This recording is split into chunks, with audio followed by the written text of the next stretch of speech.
So you may have heard me say that there are three different types of feelings. There are here and now feelings, there are triggered feelings, and then there are feelings connected to what happens when we have a trigger that we've healed. So in this lesson, we're going to talk about the here and now feelings. So the thing I want you to know is that there are four basic categories of feelings, and when you want to get into some of the nuances of feeling, which I think is really important, go back to our module on feelings, because part of that homework assignment and part of the documents that go with that lesson are the whole feelings wheel, where you can actually get more of the nuances and be able to be more descriptive with your feelings. But basically, here and now feelings are feelings that happen in the moment while you're fully present, where you're able to just not have anything from the past intruding, but getting information from the environment for your body to understand what you need to do in the moment without any intrusion from the past. So I put a happy couple here. Um, if there's a sadness, fear, or anger, maybe there could be sadness because someone has lost their partner when they see this picture and it makes them sad because they miss someone. Uh, you could feel fearful in the moment, but if you're feeling fearful in the moment for something like this, unless maybe somebody in this picture is sick, the fear is probably something that's old, about something old in your history. And then anger is most likely, if this picture brings anger, or if a situation like this would bring anger, it's probably connected to old unresolved things. That's not what we're talking about here. We're talking about being present in your body. Here's another example of responding to what's right in front of you. These are people at a sports game.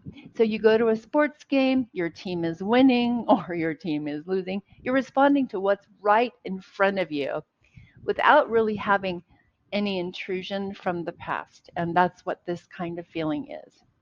Okay? In the moment, real time. So I have, adopted Australian Shepherd, and I have healed my trauma connected to having been attacked by an Australian Shepherd when I was 5 years old. So this little girl in the moment, real time, brings lots of joy. I just looked down at her. Brings lots of joy and excitement and laughter. And sometimes when she gets really excited, she'll smile and show her teeth, and just sideways. And there's no fear for me. I never feel fear at any time with her. So I'm able to be present without any intrusion of the past. That's what we're talking about. Your body is calm. You feel aware of what's going on in your body, and you can just experience the environment or whatever is happening around you without anxiety, without fear, unless fear is an appropriate response. So look at this picture. Being present in your body and seeing this guy walk up on your backyard could bring a sense of awe and wonder and amazing feelings because you haven't seen nature this close up. But if your children are playing in the backyard and he comes up, then your body, present in the moment, is going to warn you about something that's happening. And that information in the moment will tell you that you need to get your kids out of the backyard or you need to scare the deer away. So that's what I mean, being present in your body, information in the now. Problem is, for survivors, especially when we feel fear or anger, we have trouble sometimes listening to the in the moment experiences. So this is when you want to go back to the module where we're talking about basic needs, and you're understanding how your trauma and not getting your basic needs met leads to doubting yourself when it comes to especially fear or anger in the moment, and in particular, fear and anger that shows up with people, because it's with people that most of us have had the trauma. So We want to remember the purpose of feelings. Here we have two pictures of people who are in relationship, not experiencing pleasant emotions. And then we have two pictures of people who are experiencing pleasant emotions. In either one of those situations, feelings from the past can intrude. The safer we get, the more we're in a safe relationship, being able to enjoy in the moment the safety of the relationship is connected to having healed the triggers of the previous things that have happened in relationships to you before. But sometimes, especially if we were compliant while growing up, having an argument, we could lean toward not trusting the reality of what it is that we need. And come to think of it, I think I'm going to add to this lesson the relationship rights checklist. I'm going to add that into this lesson so that you can have access to help you understand when it's okay to ask for your needs to be met and what is acceptable to ask to be met in relationships so that you can maybe identify in the moment present feelings that are okay for you to have to reduce your doubt. So I'll add that into today's lesson. The other is sadness and grief. So if we have sadness and grief and we're in the moment, there are a couple of ways we can experience that. If we have had a person that we loved and lost, someone who died, for example, sadness and grief show us that we loved, and it's not a bad thing. However, if we can also have sadness and grief about the experiences that we've had in the past.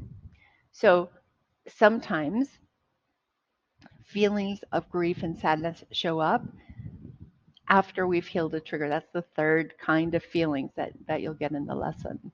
But that's here and now, one of the feelings that is okay to feel. Remember, we have a lot of energy in our body history. We want to be able to dissipate that so that in the moment, the energy in our body is just dealing with what's happening right now instead of the past things. Fear or hesitation can show up in the now when we're in a relationship or when we're around someone who is not respectful of boundaries. So one of the things that can happen after we have a history of childhood trauma and after we're doing the work is that we can start to feel more fear and hesitation in relationships where we didn't before, because we're starting to get better with our boundaries. We're starting to recognize our needs. We're starting to get better at understanding how to communicate those needs. And people around us will sometimes resist that. When they do, fear or hesitation may come up for us because maybe we're not used to enforcing boundaries. Or maybe that fear or hesitation is real about a person who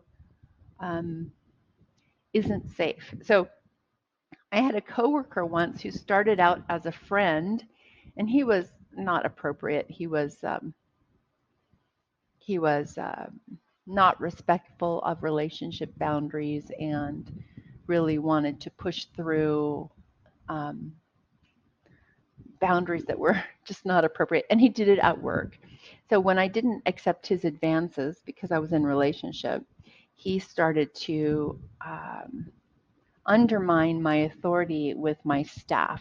So we were equal peers, and he would start to he would say negative things about me to my staff when I wasn't around. He would talk negatively to my supervisor. And so I started to feel very weird around him and hesitant. And then on top of that, my supervisor said, do not spend any time with him alone. So we had, friend conversations in our offices sometimes behind closed door.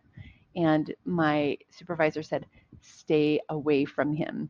So there was fear and hesitation there, and it was real. It was real now stuff that I should use to keep myself safe in that situation. This is what I'm talking about. The other one that survivors have difficulty with is anger. So I want you to realize that anger comes from not getting our needs met for a long time. Now, you may have anger because your childhood trauma, normal. You may have anger in the moment because you've been maybe people pleasing and you do enough of the people pleasing and the person on the other side isn't turning around and giving what you need. I have a whole series about anger on my YouTube channel. But anger is supposed to give us information too. Anger is useful for protection and enforcement of boundaries. And sometimes we do have to get a little angry to recognize that we have to set a limit with someone that we can maintain. So anger also has value, but that's one of the emotions that sometimes we have trouble trusting in the moment. I think when we get angry and we fly off the handle, that's not okay, right? It's the behaviors we want to have. We want to feel good about the things that we do. But what if you use anger as energy to help you keep yourself safe, right? Somebody, for example, the coworker that I had, after a while, when I realized what he was doing, it made me mad. I didn't look angry, but I was able to prevent myself from getting into any situations where he could corner me. And I used anger to help me do that. I used the energy of the anger in my body to maintain boundaries. I would feel that energy and then use it to not budge. It was sort of the motivator to keep space there. I also had a student that we hosted in our home during wartime to protect her from the war. And we brought her over here from a foreign country and got her a scholarship to college. And she shoplifted. She ran up our phone bill by calling directly back to her country and talking to her friends all day. So our phone bill was as high as our house payment. It's actually higher than the house payment. And when I discovered that, she had told us that her parents had bought her a one-way ticket, which was a lie. And when I discovered it, I asked for her ticket. I immediately booked her a flight for the next day. And then she was up all night trying very hard to convince us to let her go travel to Chicago to stay with somebody who she'd met online, I guess, who she was talking with. He said he was her boyfriend, but we had sponsored her. So she presented danger to us. So, and I had my daughter who was adopted at 2, she was 2 years old at the time. So it was anger that allowed me to stay up all night, that allowed me to escort. She was wearing these heels that kids wear, the espadrille heels. So I wore tennis shoes to the airport and she wore espadrilles. And I just stayed within 2 or 3 feet of her the whole time. I was kind but firm. I never put my hands on her, but I know that she knew there's no way she was going to run. And all of this, making sure she got on that plane, was fueled by anger that was protective. So anger isn't a negative thing, but we have to understand how to trust it and use it in a way that helps us get our needs met and protect ourselves. So I want you to go back to module 6.